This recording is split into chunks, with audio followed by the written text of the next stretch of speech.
Pomembne spremembe, ki se tičejo vseh nas, ki plačujemo zdravstveno zavarovanje. V veljavo so že z današnjim dnem stopila nova, precej strožja pravila za bolniške staleže. Ema, imaš vse podrobnosti, povej nam, kaj vse se spreminja. Ja, do sedaj smo, kot vemo, bolniški stalež lahko odprli tudi za nazaj s 3-dnevno zamudo.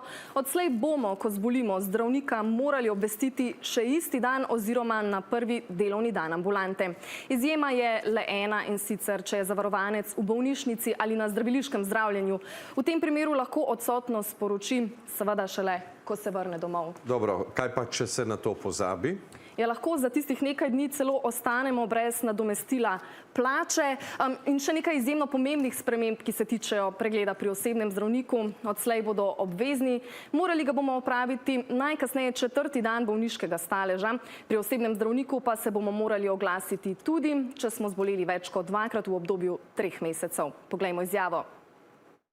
Tukaj smo sledili tudi stroki, ki opozarja, da včasih se za kratkimi, a pogostimi bolniškimi staleži lahko skriva resnejše zdravstveno stanje.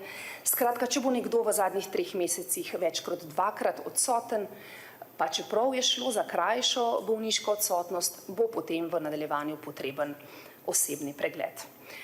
Kaj, če osebni pregled ne bo izveden? V teh primerih bo družinski zdravnik odločil o bolniškem staležu samo na podlagi medicinske dokumentacije. Ema, kaj pa, da nima v sezoni gripe? Bomo sedeli v polnih čakalnicah bolnih ljudi in tvegali, da se okužimo ali da mi okužimo morda koga drugega?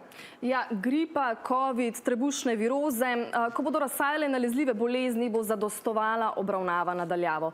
Opravičljiv razlog, da se pregled ne opravi, so tudi večji operativni posegi, kemoterapija in podobno. Je pa treba opozoriti še, če na zdravniški pregled pridemo neupravičeno, lahko prav tako izgubimo bolniško nadomestilo.